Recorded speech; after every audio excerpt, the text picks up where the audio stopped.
अस्सलाम वालेकुम। जुल्म करने वाला हर हाल में काबिल नफ़रत है, चाहे रंग, नस्ल, मज़हब उसका जो भी हो। गुज़श्ता वीडियो में हमने आपको एक हाउस मेड के जुल्म की कहानी सुनाई थी, लेकिन आज एक कफ़ील के जुल्म की कहानी सुना रहे हैं। वाक़या तकरीबन एक जैसा है, लेकिन इसमें अब जहाँ पहले जो ज़ालिम था अब मज़लूम है, और पहले जो मज़लूम अब ज़ालिम बन चुका है। किस्सा कुछ यूँ है कि एक कफ़ील ने अपनी घर में काम करने वाली मुलाज़िमा को तशद्दुद करके कत्ल कर दिया, और फिर उसका छुपाने के लिए ये वाक़या अपने ही घर के ग्राउंड में उसको दफन कर दिया। और उसके बाद क्या हुआ, ये भी कुदरत का एक अजीब निज़ाम है। जब कोई इंसान कोई काम कर लेता है तो ये जो अंदर फिट है ना, और वो जो ऊपर बैठा है, वो कभी इंसान को सुकून से रहने नहीं देता। इस शख्स ने, इस कफ़ील ने सारा कुछ प्लान से कर लिया था, खामोशी थी हर तरफ, लेकिन फिर खुद ही जाके पुलिस स्टेशन में एतराफ़ करके ये अपने गुनाह का इकरार करता है और अब अपने जुर्म को ये भुगतेगा।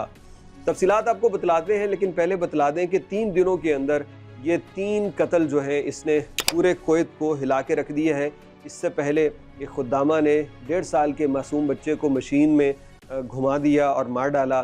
फिर उसके अगले दिन एक कुवैती शहरी ने दूसरे कुवैती को किसी तनाज़े पे गोली मार के कत्ल कर दिया, और अब ये खुद्दामा की, ये मुलाज़िमा की कहानी सामने आई है। वज़ारत दाखिला कुवैत ने यह बतलाया है कि पुलिस स्टेशन में एक कुवैती शहरी आया और उसने आकर ये बतलाया कि मैंने अपनी मुलाज़िमा को मार डाला है और उसकी लाश मेरे घर के गार्डन में दफन है।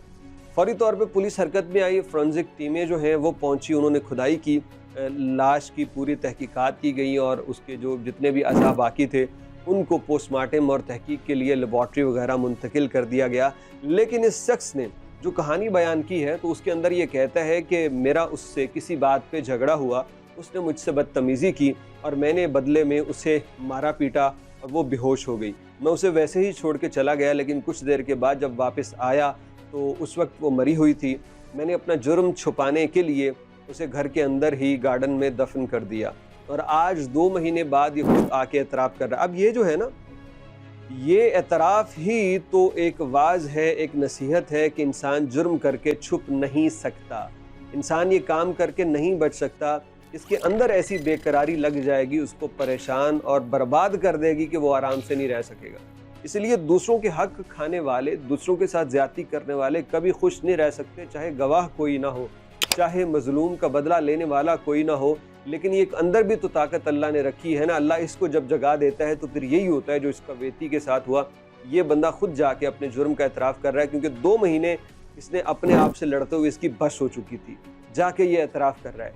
और अब तो ये भी कहा जा रहा है कि पता नहीं इसने तशद्दुद ही किया था या उसके साथ रेप भी किया, जिनसी ज़्यादती का निशाना बनाया, और तब जाके वो बेचारी मर गई। यानी ये जुल्म है, किसी की जान लेना, किसी की जान लेना बहुत बड़ा जुल्म है। चाहे वो कोई मुलाज़िमा किसी बच्चे की जान ले या कोई कफ़ील किसी मुलाज़िमा की जान ले, ये जस्टिफिकेशन नहीं हो सकती। इसके साथ वही सलूक होना चाहिए जो हमने पिछली वीडियो में कहा था कि मासूम बच्चे को कत्ल करने वाली मुलाज़िमा के साथ वही सलूक होना चाहिए जो उसने किया, और एक मज़लूम मासूम खुद्दामा को इस तरह से तशद्दुद करके और उसे आखिरी जो हक़ है उसका, यानी उसके प्यारे उसको देख सकें, वो भी छीन लेना, तो इसके साथ भी इंतहाई संगीन इसको सज़ा मिलनी चाहिए, ताकि दूसरों के लिए निशाने इबरत बने। कुवैत से ये स्टोरी अभी तक जो सामने आई है उसमें ये बतलाया गया है कि और किसी फ़र्द के मुलव्वस होने की बात सामने नहीं आई। फ़िलिपीनी खातून थी ये भी, जिसको घर के अंदर तशद्दुद करके मारा गया। अल्लाह रब्बुल इज़्ज़त आप सबको जुल्म से महफूज रखे, ना आप पे जुल्म हो ना आप किसी पे जुल्म करें। ये बहुत बड़ी कामयाबी है अगर ज़िंदगी ऐसे गुजार ली, ना अपने ऊपर जुल्म हो और ना किसी पे बंदा जुल्म करे। आखिरत की कामयाबी में ये एक बहुत बड़ा रोल मॉडल या ज़रिया है। अल्लाह रब्बुल इज़्ज़त हमें इसी रास्ते पे चलाए और हमें जुल्म से बाज रहने की तौफीक दे।